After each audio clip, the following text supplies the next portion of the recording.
ಏರಿಕೆ ಬೆನ್ನಲ್ಲೇ ಸಾಮಾನ್ಯ ಜನರು ಪ್ರಯಾಣಿಸುವ ಬಸ್ ಟಿಕೆಟ್ ದರ ಏರಿಕೆ ಆಗುತ್ತೆ ಅನ್ನೋ ಸುದ್ದಿ ಹರಿದಾಡ್ತಾ ಇದೆ. ಇದಕ್ಕೆ ಸ್ಪಷ್ಟನೆ ನೀಡಿರುವ ಸಾರಿಗೆ ಸಚಿವ ರಾಮಲಿಂಗಾರೆಡ್ಡಿ ಸದ್ಯಕ್ಕೆ ಬಸ್ ಟಿಕೆಟ್ ದರ ಏರಿಕೆ ಇಲ್ಲ ಅಂತ ಹೇಳಿದ್ದಾರೆ. ವಾಯುವ್ಯ ರಸ್ತೆ ಸಾರಿಗೆ ಸಂಸ್ಥೆ ನಷ್ಟದಲ್ಲಿದೆ. ಡೀಸೆಲ್ ಹಾಗೂ ಬಸ್ಗಳ ಬಿಡಿ ಭಾಗಗಳ ದರ ಕೂಡ ಹೆಚ್ಚಾಗಿದೆ. ಕಳೆದ 10 ವರ್ಷಗಳಿಂದ ಟಿಕೆಟ್ ದರ ಏರಿಕೆ ಮಾಡಿಲ್ಲ. ಶಕ್ತಿ ಯೋಜನೆಯಿಂದ ನಾವು ನಷ್ಟದಲ್ಲಿ ಇದ್ದೇವೆ, ಆದ್ರೂ ನಾವು ನಡೆಸಿಕೊಂಡು ಹೋಗ್ತಾ ಇದ್ದೇವೆ ಎಂದು ಕೆಎಸ್ಆರ್ಟಿಸಿ ನಿಗಮದ ಅಧ್ಯಕ್ಷ ಶ್ರೀನಿವಾಸ್ ಹೇಳಿಕೆ ನೀಡಿದರು. ಕಳೆದ ತ್ರೈಮಾಸಿಕದಲ್ಲಿ 295 ಕೋಟಿ ರೂಪಾಯಿ ನಷ್ಟವಾಗಿದೆ. ಟಿಕೆಟ್ ದರ ಏರಿಸದೇ ಇದ್ರೆ ಕೆಎಸ್ಆರ್ಟಿಸಿ ಸಂಸ್ಥೆ ಉಳಿಯೋದಿಲ್ಲ. ಸದ್ಯದಲ್ಲೇ ಕೆಎಸ್ಆರ್ಟಿಸಿ ಬಸ್ ಟಿಕೆಟ್ ದರ ಹೆಚ್ಚಳ ಮಾಡಲಾಗುವುದು. ಮೊನ್ನೆ ನಿಗಮದ ಮೀಟಿಂಗ್ ಮುಗಿದಿದ್ದು ಶೇಕಡಾ 15ರಿಂದ 20ರಷ್ಟು ದರ ಹೆಚ್ಚಳ ಮಾಡುವ ಪ್ರಸ್ತಾವನೆಯನ್ನ ಸಿಎಂ ಮುಂದೆ ಇಟ್ಟಿದ್ದೇವೆ ಅಂತ ಹೇಳಿದ್ರು. ಇದಕ್ಕೆ ಸ್ಪಷ್ಟನೆ ಕೊಟ್ಟಿರುವ ಸಾರಿಗೆ ಸಚಿವ ರಾಮಲಿಂಗಾರೆಡ್ಡಿ ಅವರು ಟಿಕೆಟ್ ದರ ಏರಿಕೆ ಇಲ್ಲ ಅನ್ನೋದನ್ನ ಸ್ಪಷ್ಟಪಡಿಸಿದ್ದಾರೆ.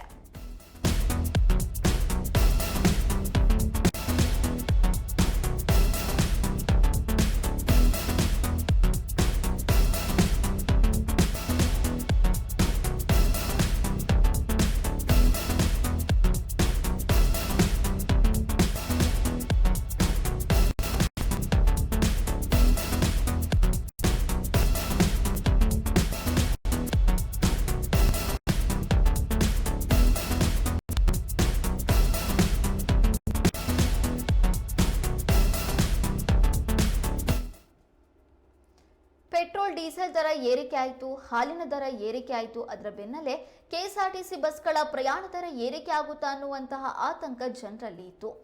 ಆದರೆ ಅದಕ್ಕೆ ಸ್ಪಷ್ಟನೆ ಕೊಡುವ ಕೆಲಸವನ್ನ ಸಾರಿಗೆ ಸಚಿವ ರಾಮಲಿಂಗಾರೆಡ್ಡಿ ಅವರು ಮಾಡಿದ್ದಾರೆ.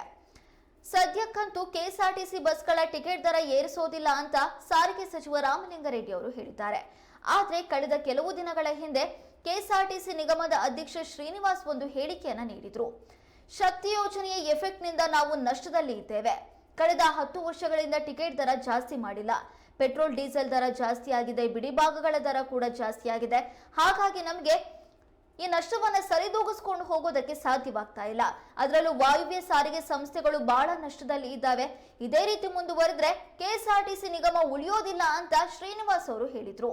ಆ ಹಿನ್ನೆಲೆಯಲ್ಲಿ ಬಸ್ ಟಿಕೆಟ್ ದರವನ್ನ ಏರಿಸಬೇಕು, ಈ ಕುರಿತು ಪ್ರಸ್ತಾವನೆಯನ್ನ ಸಿಎಂ ಮುಂದೆ ಇಟ್ಟಿದ್ದೇವೆ ಅಂತ ಕೂಡ ಶ್ರೀನಿವಾಸ್ ಅವರು ಹೇಳಿದ್ರು.